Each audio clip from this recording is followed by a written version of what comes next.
Good morning, students. So today we are going to start the next chapter, that is collection of data.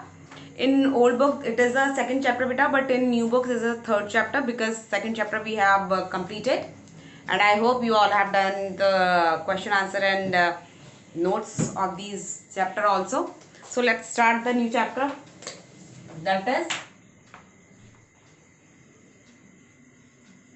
collection of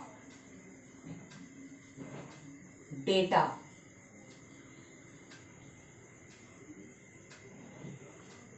Collection of data. So in this chapter, which we basically discuss how we collect the data from different areas and what are the method of collecting the data, because there is not only one method in which we collect the data, but number of method are there. So firstly, we classify the collection of data in two forms. First is primary and data are of two types. दो type के data होते हैं बेटा. एक होता है आपका primary and second is secondary.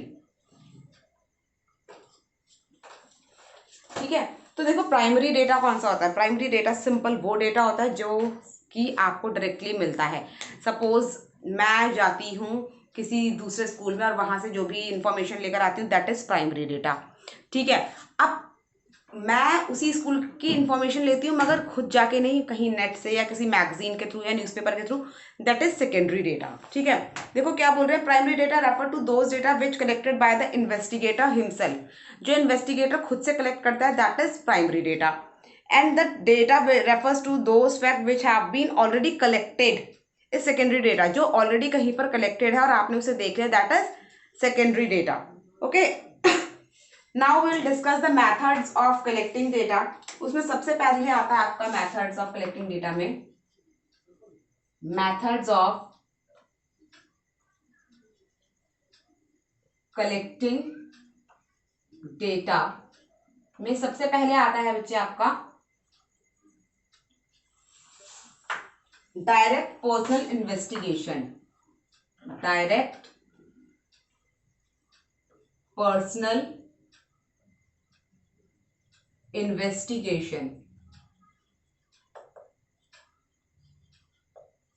Direct personal investigation कि जब आप डायरेक्टली पर्सनली इन्वेस्टिगेट करते हो किसी भी चीज़ के बारे में, कि आप खुद आपको सपोज किसी चीज़ के लिए आपको डेटा चाहिए, you want the data of somewhere and you are going yourself, कि आप खुद से जा रहे हैं and directly you are asking the question related to your data.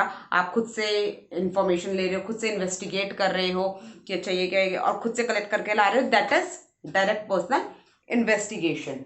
Second is indirect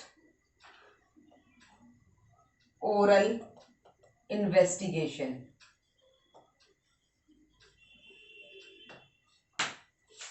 अब इनडायरेक्ट ओरल इन्वेस्टिगेशन क्या होती है. इनडायरेक्ट ओरल इन्वेस्टिगेशन में क्या होता है कि आप किसी दूसरे बंदे को भेजते हो उस इन्वेस्टिगेशन के लिए.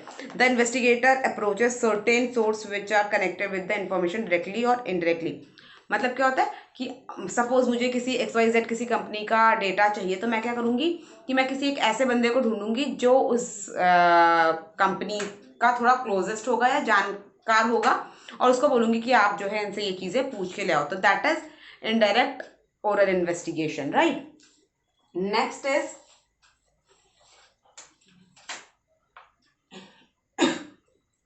information by local correspondent.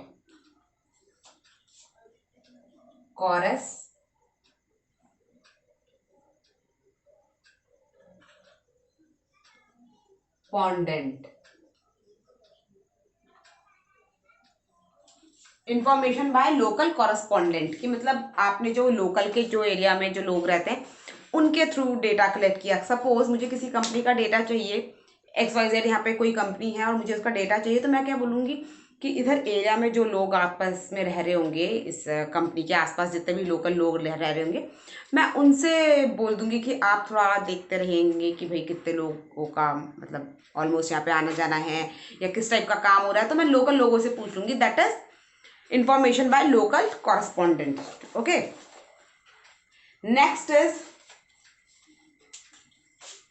Information through questionnaire, mail questionnaire.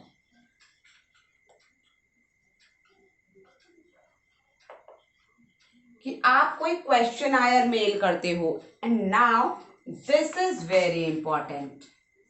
ये क्वेश्चन इसमें से आपके पास समझ लो आना ही है।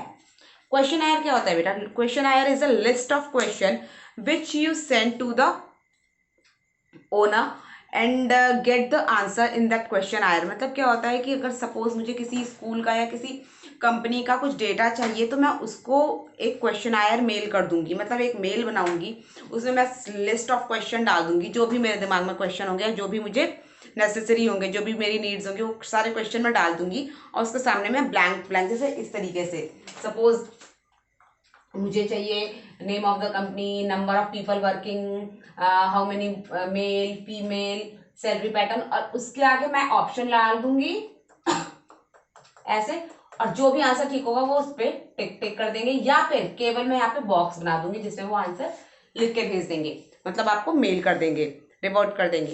तो ये होता है क्वेश्चन आयर। अब इससे रिलेटेड क्वेश्चन बहुत आते हैं कि what are the ideal questionnaire, what are the necessities of ideal questionnaire, तो वो हम पढ़ेंगे, later on will discuss it. ठीक है, तब तक हम इन्हें पढ़ेंगे। अब आता है आपका कि ये जो डायरेक्ट पर्सनल इन्वेस्टिगेशन है या फिर इनडायरेक्ट ओरल इन्वेस्टिगेशन है, इंफॉर्मेशन बाय लोकल कॉरस्पॉन्डेंस है, ये सारी चीजें तो ये सूट कहाँ करती हैं? देखो, सबसे पहले आपका direct personal investigation, this method are collecting primary data suitable particular in the किन केसेस में, जहां पर आपका जो एरिया ऑफ कलेक्टिंग डेटा है जहां पर काफी बड़ा ना हो, तभी जाके ऐसा होगा कि आप खुद से जाओगे और खुद से इंफॉर्मेशन लेके आ जाओगे। अगर सपोज बहुत बड़ा होगा तो आप कितना करोगे, है ना। नेक्स्ट आपका जो इनडायरेक्ट ओरल इन्वेस्टिगेशन है वो कहाँ सूट होता है? जहां पर इन्वेस्टिगेशन का जो एरिया काफी वाइड है, तो भाई आप खुद से डायरेक्ट तो इन्वेस्टिगेट कर नहीं सकते हो, तो आप किसी किसी के थ्रू ओरली इन्वेस्टिगेट करा लोगे। ठीक है, नेक्स्ट है लोकल कॉरस्पॉन्डेंस। ये कहाँ सूट होता है?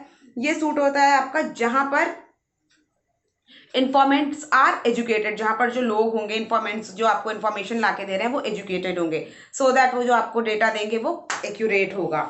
ठीक है, एंड नेक्स्ट आपका लास्ट होता है आपका क्वेश्चन आयर।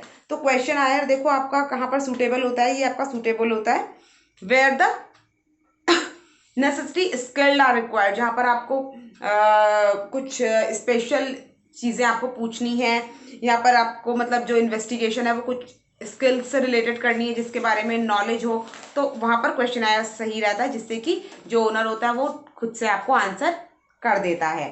ठीक है, अब आता है आपका ड्राफ्टिंग का क्वेश्चन आयर।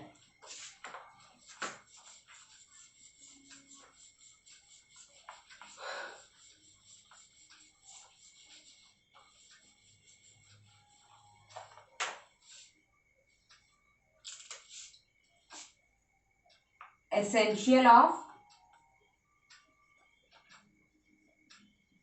a good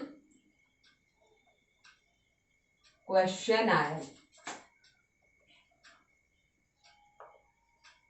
ऐसी कौन कौन सी चीजें हैं जो एक क्वेश्चनायर को और बेहतर बनाती हैं? तो सबसे पहले है आपका लेस नंबर ऑफ क्वेश्चंस, कि जो आपके क्वेश्चंस हैं, जो नंबर ऑफ क्वेश्चंस हैं वो कम हो। अगर आपने लिस्ट में ज्यादा क्वेश्चन लिख के डाल दिए और सामने वाले का एक्सक्यूज मी, सामने वाले का मन नहीं है उनको जवाब देने का और आपने इतने सारे क्वेश्चन लिख के दे दिए तो वो फ्रस्ट्रेट हो सकता है, इसलिए जो क्वेश्चन नंबर्स है वो कम होने चाहिए। नेक्स्ट, क्वेश्चन शुड बी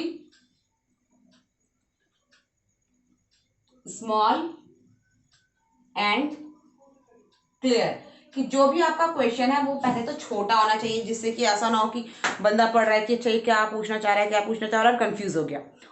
और दूसरी बात क्लियर, कि टू द पॉइंट क्वेश्चन, ये नहीं कि आपने घुमा फिरा के कुछ क्वेश्चन पूछ रखे हैं, शॉर्ट एंड क्लियर होना चाहिए, ठीक है। Next is relevant to the investigation, कि जो भी आपका क्वेश्चन है वो आपके इन्वेस्टिगेशन से रिलेटेड होना चाहिए। सपोज आप क्वेश्चन आया, आपने भेजा है आपके दूसरे की कंपनी के बारे में इंफॉर्मेशन के लिए, तो उससे रिलेटेड ही आप क्वेश्चन पूछोगे। आप ये नहीं पूछोगे उससे कि भाई आपके घर में कितने मेंबर्स हैं, भाई आपको उससे कोई लेना देना नहीं है, आपको उसकी फैमिली से कोई लेना देना नहीं है, आपका मतलब है केवल कंपनी की इंफॉर्मेशन, तो आप केवल कंपनी से रिलेटेड ही क्वेश्चन उनसे पूछोगे। Next is proper sequence, proper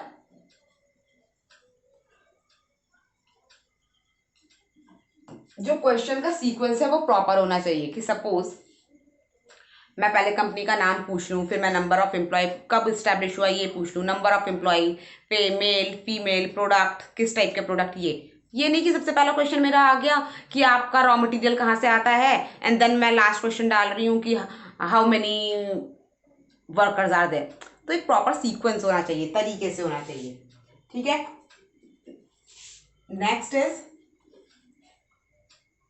instruction. Instruction मतलब कि भाई जब आप क्वेश्चन आयर भेज रहे हो और आप चाहते हो कि उसका आंसर इंग्लिश में है, हिंदी में है, तमिल में है, किस में है, तो आप वो इंस्ट्रक्शन भेज दोगे कि sir please answer the question in English और हिंदी और वॉट एवर।